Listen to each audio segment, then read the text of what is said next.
Different ای وی manufacturers کی recommendations کو دیکھیں گے کہ وہ بریک ان پیریڈ کے بارے میں کیا کہتے ہیں۔ سب سے پہلے بی وائی ڈی کو دیکھ لیتے ہیں۔ بی وائی ڈی کے مطابق پاور ٹرین کا جو بریک ان پیریڈ ہے وہ 2000 کلومیٹر تک ہے۔ اس میں یہ ریکمینڈ کرتے ہیں آپ ایکو موڈ میں ڈرائیو کریں۔ اس کے علاوہ وہ کہتے ہیں ہارڈ ایکسلریشنز اوائڈ کریں۔ جب آپ آبویسلی ایکو موڈ میں ڈرائیو کریں گے تو وہ آٹومیٹکلی اس پہ بھی افیکٹ آئے گا، ہارڈ ایکسلریشنز آٹومیٹکلی ریڈیوس ہو جاتی ہیں۔ تھرڈ وہ کہتے ہیں کہ ہائی سپیڈ یا لو سپیڈ پہ کانسٹنٹ ڈرائیو نہیں کرنا۔ اس کا مطلب یہ ہے آپ نے ایک ہی سپیڈ کو لانگ ڈیوریشن کے لیے مینٹین نہیں رکھنا۔ جیسے میں اگزامپل دوں تو ہائی وے پہ اگر آپ 80 کی سپیڈ پہ جا رہے ہیں، آپ 5 سے 10 منٹ کے بعد اس کو 90 کر لیں، پھر 70 کر لیں، پھر 80 کر لیں، اس طرح ویری کریں۔ اس کے علاوہ آپ ہائی سپیڈ ڈرائیونگ نہ کریں، کوشش کریں 90 یا 90 سے نیچے سپیڈ کو رکھیں۔ 2000 کلومیٹر تک جب تک بریک ان پیریڈ ختم نہیں ہوتا آپ ٹو نہ کریں۔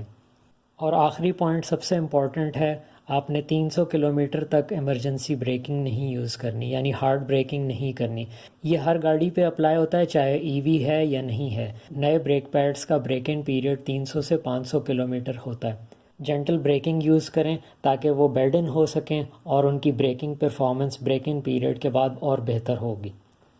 کہ جو پاور ٹرین کے اوپر بریک ان پیریڈ والی ریکمنڈیشنز ہیں یہ میرے لیے تھوڑی سی سرپرائزنگ ہیں، کیونکہ میری جو انڈرسٹینڈنگ ہے وہ الیکٹرک موٹرز اور بیٹریز کو بریک ان پیریڈ نہیں چاہیے ہوتا۔ مجھے لگتا ہے یہ انہوں نے ریڈیوسر کی وجہ سے ریکمینڈ کیا ہے۔ ریڈیوسر ای ویز کے اندر ایک سنگل سپیڈ ٹرانسمیشن ہوتا ہے، موسٹ پروبیبلی یہ اس کی وجہ سے انہوں نے ریکمینڈ کیا ہے کہ آپ 2000 کلومیٹر تک اکنامکلی ڈرائیو کریں۔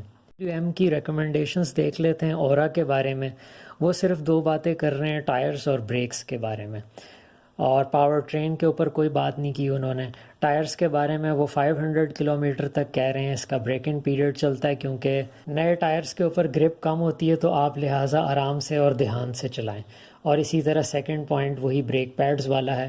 یہ بریک پیڈ والا ہر اونرز مینول میں ملے گا آپ کو، اگین وہی بات ریپیٹ کر رہا ہوں میں، چاہے وہ ای وی ہے یا نہیں ہے۔ یہاں پر یہ 400 کلومیٹرز تک ریکمینڈ کر رہے ہیں کہ آپ اس کے اوپر جنٹل بریکنگ یوز کریں، ایمرجنسی یا ہارڈ بریکنگ نہ یوز۔ ایم جی کی جو ریکمنڈیشنز ہیں MG4 کے بارے میں وہ بھی ٹائرز اور بریک پیڈز کے اوپر ہیں، اور وہ یہی بات کر رہے ہیں کہ بریکس کو بیڈ ان ہونے میں ٹائم لگتا ہے، اور جو یہ ریکمینڈ کر رہے ہیں وہ 1500 کلومیٹر تک آپ ہیوی بریکنگ یا ہارڈ بریکنگ اوائڈ کریں۔